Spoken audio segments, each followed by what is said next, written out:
Identity and drug use. Um, yeah, when you use drugs, all drugs, including caffeine, including eating sweets, including taking cocaine, MDMA, or alcohol, cannabis, entheogens. Um, it's not a hard rule that applies with the same intensity for all the things.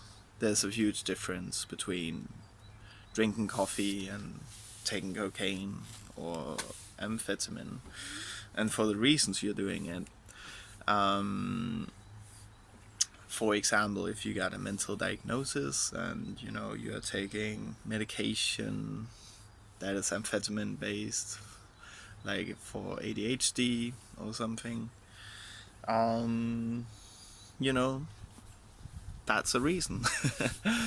uh, yeah, like that's a reason. If you're taking benzodiazepines to curb with anxiety because you got an anxiety disorder and something, and you feel like it is within your path to do that, and it's like a healthy relationship you have with this substance, it's also different.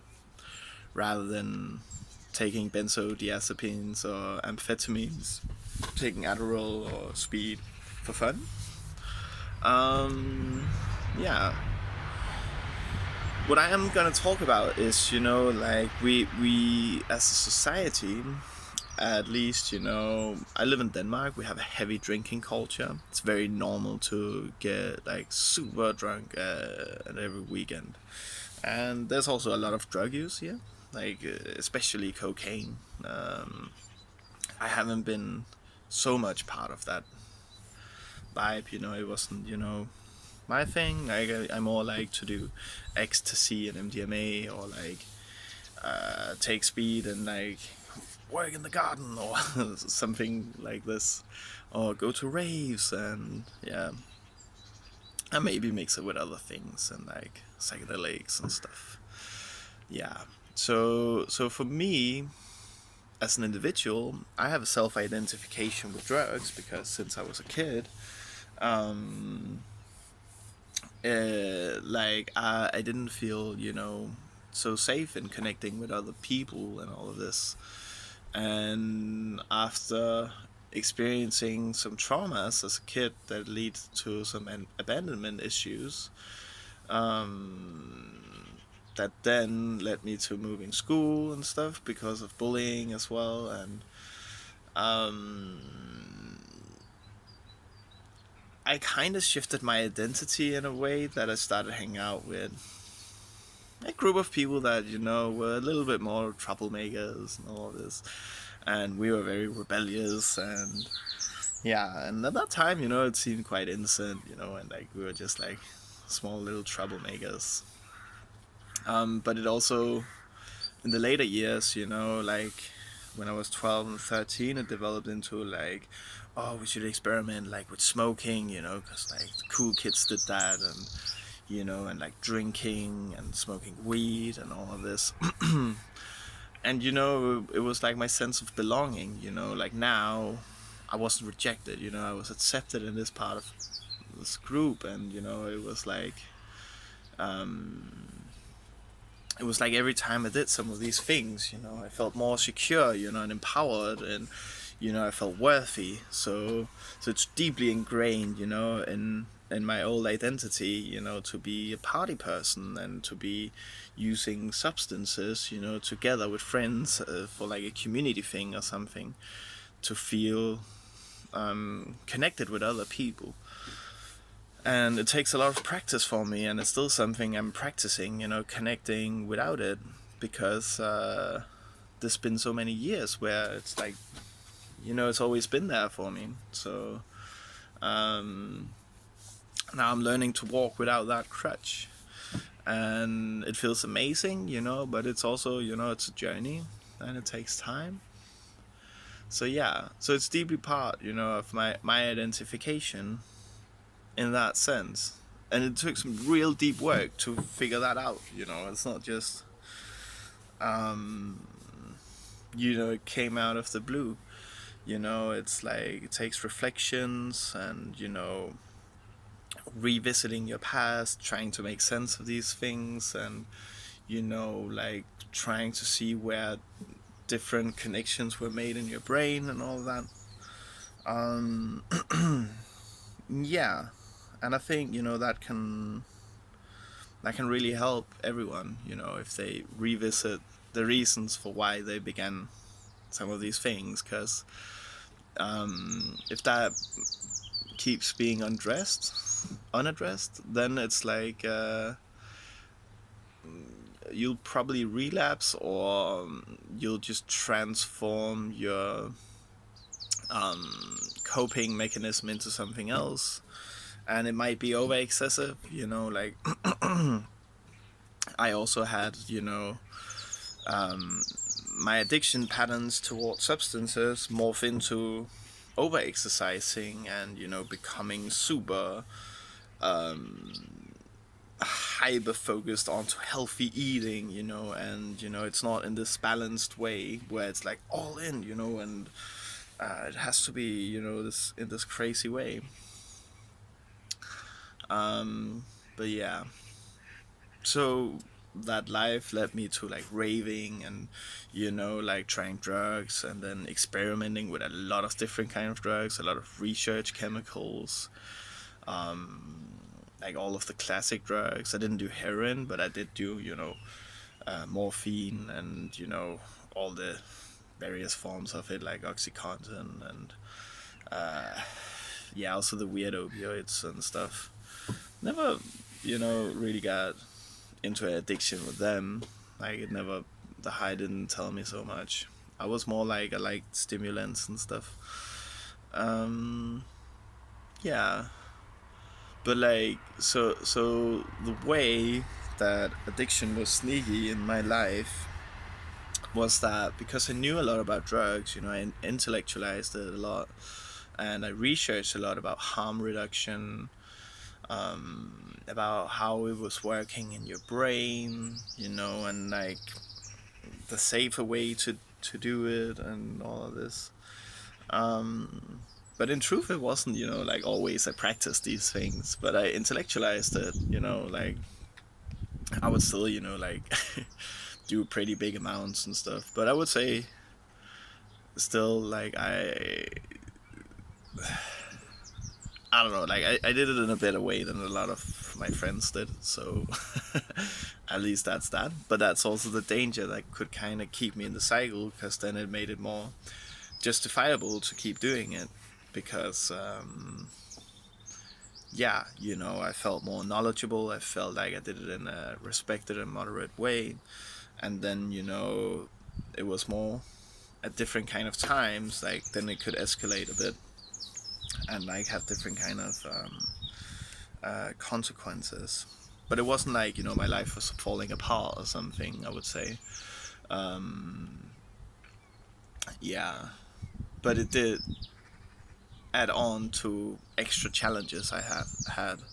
And in my life, I had like quite a few challenges, and I don't need extra. Like I had a surgery, so I got my colon removed. I have an ostomy bag. I got diagnosed with schizotypal personality disorder. Yeah, and just that in itself, makes it so that I probably shouldn't mess around with drugs if I want to be the best self, because the after effects of that can backlash in, you know, quite a heavy way. Um, then I imagine, some of you thinking, okay, like he got a diagnosis and all this, of course he shouldn't do it, but like, it's different for me. But what I'm trying to address here, is that we all tell ourselves like these kind of stories, and like justify why we do the use. And I like to dig a bit deeper into that, because just because you have the feeling you could take something or leave it, does that mean you're in control? Because what is the reason for you to need an external drug to feel alive and to enjoy life? Like, where does that come from? Whether it be alcohol, whether it be cigarettes, whether it be weed, whether it be coffee, like, where does it come from? Because, like, I had periods for where I was like sober and clean up to a year at a time, including no caffeine. And even then, I wasn't free. So how can, I hear a lot of people, yeah, I got it under control and I can quit whenever I want and all of this. So yeah, but did you try? Could you really? Like, and then try to see what happens when you do it with a proper mindset, because then it really enhances your life so much, letting go of these things, because actually they're holding you back. And at least that is my perspective from what I experienced. When you're in the right mindset, and that's what's worth working towards. How can you have the proper mindset towards life? And yeah, like, I think that's important to talk about, because we normalize using drugs in various forms. Like, you just look at coffee. It's so normal for everyone just to take a stimulant every day. Like, I'm drinking coffee right now, and we normalize it. That, yeah, okay, people get drunk, and like, that's what they need. And when you grow older, maybe you have a bit more of like a moderate approach towards it and stuff. And now, like, with the legalization of cannabis over in USA, it's also more normalized. It's just interesting, like, where does it come from that we need all these things? And people say, oh yeah, it's because it's fun and all of that. And I see, like, I can see the fun part of it. I've been part of it. I've been very deep in and been a part of it. So I get it. Like, I do get it. But the thing is, when you're in that cycle, where that's the fun, and that's the thing, like, that's the reality you're living in, where that's the fun, you're not actively creating another life where there's, like, other fun. And the impact subconsciously this can have on you, like, when you're using drugs so often as a means of your fun or something, is that you're disempowering yourself.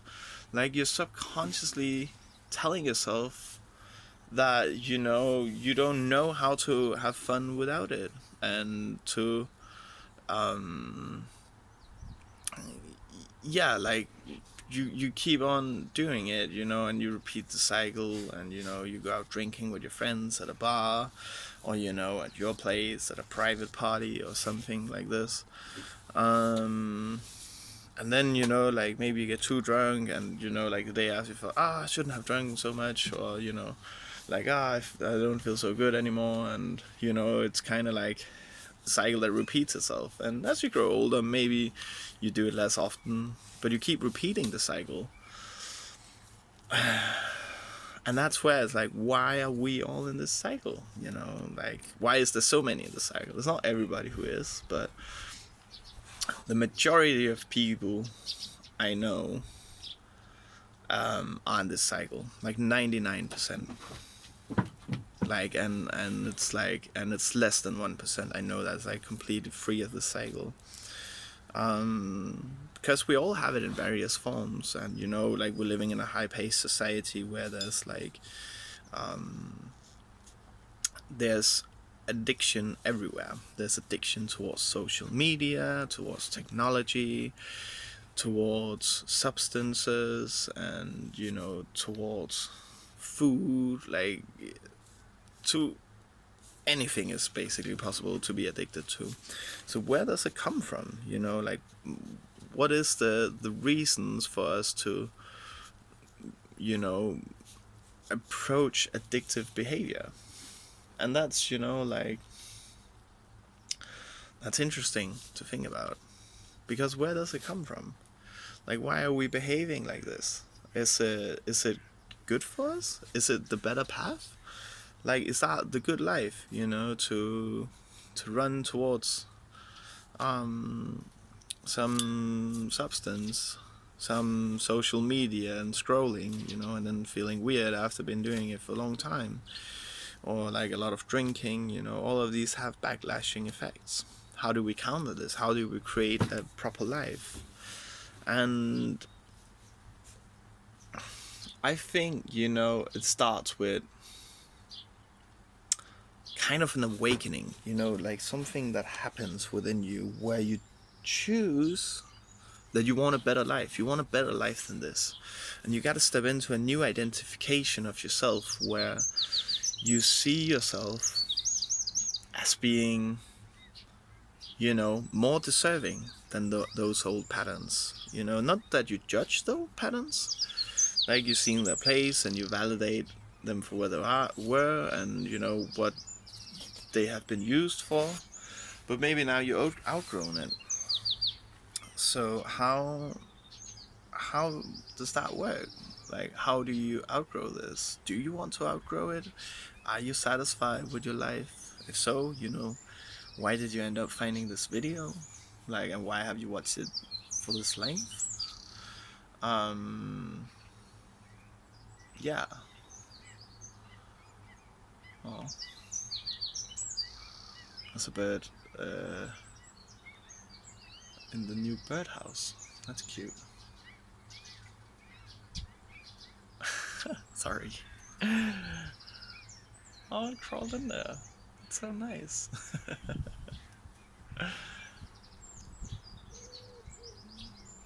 That's cute. The small pleasures in life. I love birds and nature. So that's why I live here in my garden, in my very tiny house. Alright. Yeah, back to it. Where do we go from here? Like, I feel like I touch everywhere and I don't really feel like I have a red thread. I'm talking about self-identification and drugs. So I'm trying to make like these pointers using myself as an example where, there's my mind have been generating stories that I bought into, and identified as myself, where in actuality, I'm birthing into something new and, becoming someone new. Every time I say no to a craving and, every time I'm excited about not choosing a craving, I think reframing your mindset and being positive about your journey towards becoming a new person is important, because that's where a lot of people in addiction fail. Like, they feel like they're sacrificing something. So when you sacrifice something, you feel like you're giving something up and you're lacking, and that feels like suffering. So it's like, I want to do drugs, but I can't do drugs. And that just sucks. It should rather come from a perspective of like, whoa, I actually get to build a better life than I had before. Like, what a privilege that is. I get to feel better. I get to have more positive emotions. Yeah, like, I think that's a privilege, and it should be approached with that intention. Yeah, totally. Alright. I think I'll just publish this video, even though I don't know if it makes sense. I don't even know what to call it yet. But I'm practicing uploading something every day. So thank you for watching. Yeah, let me know what you think. Like, what do you think about society and the way we use substances and addiction? Do you feel like it's good for humanity, or do you feel like, that there needs to happen something, and if so, are you part of that? And if not, if you completely disagree and you just hate this video, just dislike it or something, I don't know. But it's cool to have a bit of engagement. Any feedback is good feedback, so cheers. Have a good one.